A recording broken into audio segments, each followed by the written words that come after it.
चलिए देखिए, आज हम आपको बताने वाले हैं 21 फरवरी का जो आपका एग्ज़ाम होने वाला है साइंस का, ठीक है? साइंस में जो आपका सब्जेक्टिव क्वेश्चन है, उन सभी सब्जेक्टिव प्रश्नों का आज हम लोग हल करने वाले हैं। यानी जो भी प्रश्न आने वाला है आपके एग्ज़ाम में, उन सभी प्रश्नों का आज हम हल करने वाले हैं। देखिए, इसका जो पहला प्रश्न बनता है, वह कि रासायनिक अभिक्रिया किसे कहते हैं? किसी भी रासायनिक अभिक्रिया को संतुलित करना क्यों आवश्यक है? ठीक है?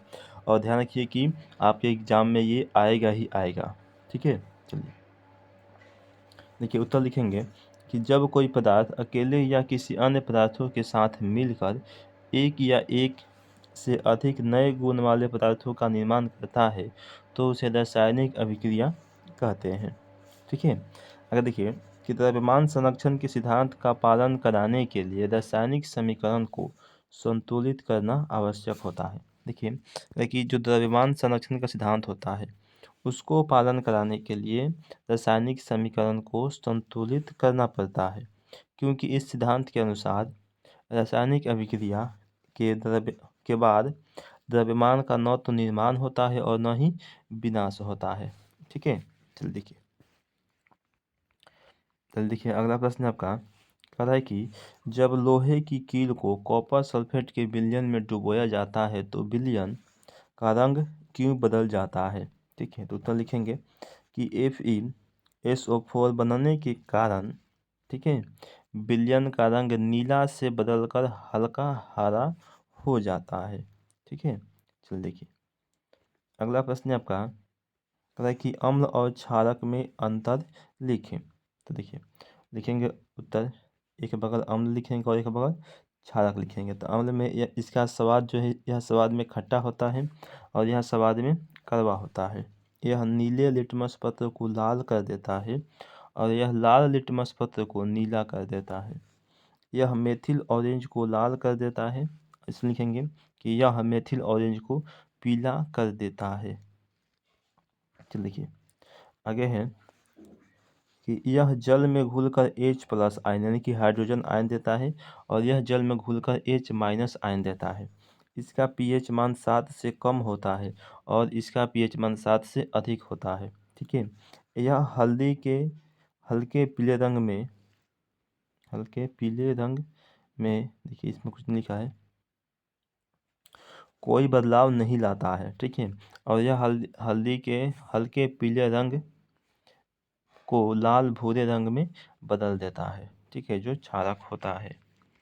तो देखिए अगला प्रश्न आपका 3 नंबर कहता है कि प्लास्टर ऑफ पेरिस को आद्ररोधी बर्तन में क्यों रखा जाना चाहिए? इसकी व्याख्या कीजिए। या अथवा प्लास्टर ऑफ पेरिस को आर्द्रता से दूर क्यों रखना चाहिए, चाहे क्यों दूर रखना क्यों आवश्यक है? देखिए कहता है कि जो प्लास्टर ऑफ पेरिस है, ठीक है, क्या है कि जो प्लास्टर ऑफ पेरिस है उसको हम नमी से यानी कि आद्ररोधी बर्तन मतलब नमी से हम दूर क्यों रखते हैं, यही हमसे प्रश्न पूछ रहा है। चलिए इसका हम उत्तर देते हैं और समझते हैं। तो लिखेंगे कि प्लास्टर ऑफ पेरिस आसानी से जल को अवशोषित कर लेता है और कठोर जिप्सम का निर्माण करता है। देखिए जो प्लास्टर ऑफ पेरिस होगा, अगर वह नमी के संपर्क में रहेगा यानी कि जल के संपर्क में रहेगा तो वह उसको अवशोषित कर लेगा और अवशोषित करके क्या होगा कि वह जम जाएगा, जम के कठोर हो जाएगा, ठीक है, बिल्कुल पत्थर की तरह। इसलिए प्लास्टर ऑफ पेरिस को आद्ररोधी बर्तन में रखा जाता है। आद्ररोधी बर्तन कहने का मतलब जिसमें नमी न आ सके, ठीक है, नहीं तो कुछ समय बाद इसकी पूरी की पूरी मात्रा जिप्सम में बदल जाएगी। चलिए देखिए अगला प्रश्न है, कह रहा है कि उत्तल दर्पण का उपयोग साइड मिरर के रूप में किया जाता है क्यों? अथवा हम वाहनों में उत्तल दर्पण को पश्च दृश्य दर्पण के रूप में वरीयता देते हैं, ऐसा क्यों होता है? ठीक है, चलिए देखिए उत्तर लिखेंगे इसका। उत्तर देखिए क्योंकि उत्तल दर्पण हमेशा वस्तु का प्रतिबिंब सीधा और छोटा बनाता है, जिसके कारण ड्राइवर को अपने पीछे के क्षेत्र देखने में क्या होता है कि आसानी होता है, ठीक है, आसानी होता है। इसलिए क्या करते हैं कि इसीलिए हम वाहनों में उत्तल दर्पण को पश्च दृश्य दर्पण के रूप में वरीयता देते हैं या फिर उपयोग करते हैं, ऐसे लिख सकते हैं, ठीक है। चलिए देखिए अगला प्रश्न है आपका, कहता है कि तारे क्यों टिमटिमाते हैं। यानी कि रात के समय हम देखे हुए कि जो तारे होते हैं वो टिमटिमाते हुए नजर आते हैं। वही पूछा है कि जो तारे हैं वो क्यों टिमटिमाते हैं। तो उत्तर लिखेंगे कि वायुमंडलीय अपवर्तन के कारण तारे टिमटिमाते नजर आते हैं। अगर आपसे ऑब्जेक्टिव में पूछेगा तो डायरेक्ट मारिएगा कि वायुमंडलीय अपवर्तन के कारण। ठीक है, वायुमंडलीय अपवर्तन के कारण ही जो तारे होते हैं वे टिमटिमाते नजर आते हैं, क्योंकि तारे पृथ्वी से काफ़ी दूर पर होते हैं। ठीक है, जिससे प्रकाश कभी हमारे आंखों तक पहुंचता है तो कभी नहीं पहुंचता है, जिसके कारण तारे जो है टिमटिमाते हुए नजर आते हैं। ठीक है, चलिए देखिए अगला प्रश्न इधर होगा।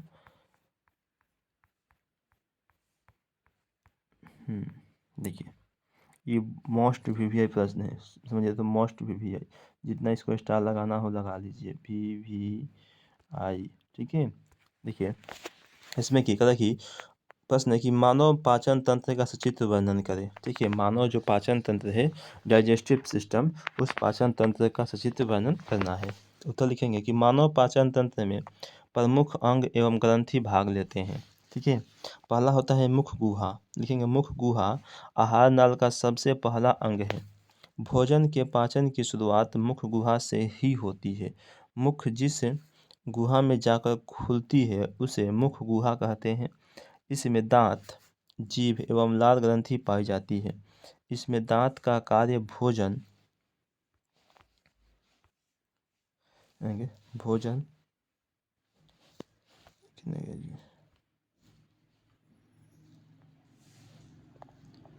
भोजन को छोटे छोटे टुकड़ों में बांटना और लाल ग्रंथि से लाल स्रावित होता है, जीभ भोजन को जिससे जीभ जो है भोजन को मिलाने का कार्य करता है। ठीक है, जीभ का कोई काम नहीं होता है, बस वो भोजन को मिला देता है, अच्छे से मिल जाओ। देखिए 2 नंबर है आपका ग्रास नली या फिर ग्रस नली। लिखेंगे यह नली के आकार की संरचना होती है जो भोजन को अमाशय में भेजने का कार्य करती है। यह किसी भी एंजाइम का स्राव नहीं करती है। ध्यान रखिएगा, ग्रास नली या फिर ग्रसनी किसी भी एंजाइम का स्राव नहीं करती है। देखिए अगला प्रश्न 3 नंबर का देखिए अमाशय। देखिए ग्रास नली के आगे थैलीनुमा संरचना को अमाशय कहा जाता है, जिसका आकार अंग्रेजी के जे आकार का होता है। अमाशय में 3 भाग होते हैं, जिसमें अग्र भाग को कार्डियक, मध्य भाग को फुंदिक और पिछले भाग को पाइरोलिक कहा जाता है। अमाशय में भोजन 3 से 4 घंटा तक रहता है। अमाशय में गाढ़ा लेयी पदार्थ को काइम कहा जाता है, जबकि तरल पदार्थ को चाइल कहा जाता है।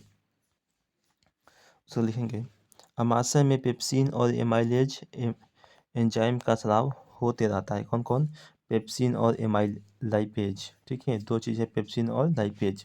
पूछेगा कि अमाशय में कौन सा एंजाइम का स्राव होता है, तो लिखेंगे पेप्सिन या फिर एमाइलेज।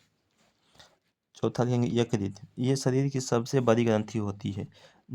भार के विचार से यह सबसे बड़ा होता है।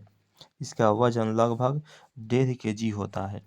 यकृत से पीत रस स्राव होता है, जो पीत रस से उसका स्राव होता है, जो भोजन को क्षारीय बनाने का काम करता है, जो वसा का विखंडन करने के लिए तैयार करता है। ठीक है, अगर देखिए 5 नंबर कहता है कि अग्नाशय। 5 में देखेंगे यह अमाशय और छोटी आंत के बीच में स्थित रहता है। इसमें से लाइपेज नामक एंजाइम का स्राव होता है। इसका मुख्य काम वसा को वसा अम्ल में बदलना होता है। इसका यही मुख्य काम होता है। ठीक है, देखिए अगला प्रश्न है कि हृदय का सचित्र वर्णन करें। तो उत्तर लिखेंगे कि हृदय मानव का प्रमुख अंग माना जाता है, जो सभी अंगों से सबसे ज़्यादा व्यस्त होता है। मानव के शरीर का हृदय 4 चैम्बर में विभक्त होता है। ठीक है, जो मानव शरीर होता है उसका जो हृदय होता है उसका 4 गो चैम्बर होता है, जिसमें 2 अलिंद और 2 निलय होते हैं। हृदय का वजन 300 ग्राम होता है। हृदय के बाएं भाग में शुद्ध रक्त पाया जाता है, जबकि दाएं भाग में अशुद्ध रक्त पाई जाती है। हृदय वक्ष गुहा के दोनों फेफड़ों के बीच स्थित होती है, जो एक दोहरी झिल्ली से घिरी होती है, जिसे हृदय वलन कहते हैं। दोहरी झिल्ली के बीच एक द्रव्य पाया जाता है जिसे पेरिकार्डियल द्रव्य कहा जाता है। रक्त परिसंचरण के लिए शरीर के अंदर पतली पतली नलिकाएं पाई जाती है, जिसे धमनी एवं शिरा कहा जाता है। धमनी में शुद्ध रक्त जबकि शिरा में अशुद्ध रक्त पाया जाता है। हृदय का प्रमुख कार्य रक्त को पूरे शरीर में पंप या फिर छिड़काव करना होता है। मानव का हृदय सामान्य स्थिति में एक मिनट में 70 से 72 बार धड़कता है। अपवाद में फुफ्फुस धमनी में अशुद्ध तथा फुफ्फुस शिरा में शुद्ध रक्त बहता है। दो चीज़ें अपवाद होती है इसमें, ठीक है। चलिए देखिए अगला प्रश्न लिखेंगे। अगला प्रश्न आपका कह रहा है कि मानव शरीर की प्रमुख उत्सर्जी अंगों के नाम लिखें। लिखेंगे कि मानव शरीर का प्रमुख उत्सर्जी अंग निम्नलिखित है। पहला है त्वचा। लिखेंगे मानव शरीर का सबसे बड़ा उत्सर्जन अंग त्वचा होता है, जिसमें श्वेत ग्रंथि पाया जाता है। इसमें छोटे छोटे छिद्र पाए जाते हैं, जिससे पसीना बाहर निकलता है। यह शरीर के ताप का संतुलन करता है। देखिए 2 नंबर है आपका फेफड़ा। लिखेंगे यह मानव का प्रमुख उत्सर्जी अंग होता है, जिसकी संख्या 1 जोड़ी है। यह शरीर के अंदर निर्मित CO2 गैस यानी कि कार्बन डाइऑक्साइड गैस को शरीर से बाहर निकालने का कार्य करता है। इसके अलावा लहसुन और मसाला के दुर्गंध को बाहर करने का भी कार्य यह जो फेफड़ा है वो करते रहता है। आगे है 3 नंबर यकृत। लीवर यानी कि यह शरीर की सबसे बड़ी ग्रंथि होती है, जिसका वजन 1.5 से 2 kg का होता है। इसे जिगर भी कहा जाता है। यह प्रोटीन के पाचन से बने अमीनो अम्ल को अमोनिया में बदल देता है तथा यकृत की कोशिकाएं इस अमोनिया को यूरिया में बदल देता है। ठीक है, चलिए हो गया। इससे आगे हम लोग अगले वीडियो में जो भी होगा आपको हम बता देंगे। अगर आपको वीडियो अच्छा लगा हो तो प्लीज़ रिक्वेस्ट है आप वीडियो को लाइक कर दीजिए, और अगर चैनल पर पहली बार आए हैं तो प्लीज़ चैनल को सब्सक्राइब कर दीजिए। ठीक है प्लीज़। चलो ठीक है, मिलते हैं अब हम लोग अगले वीडियो में।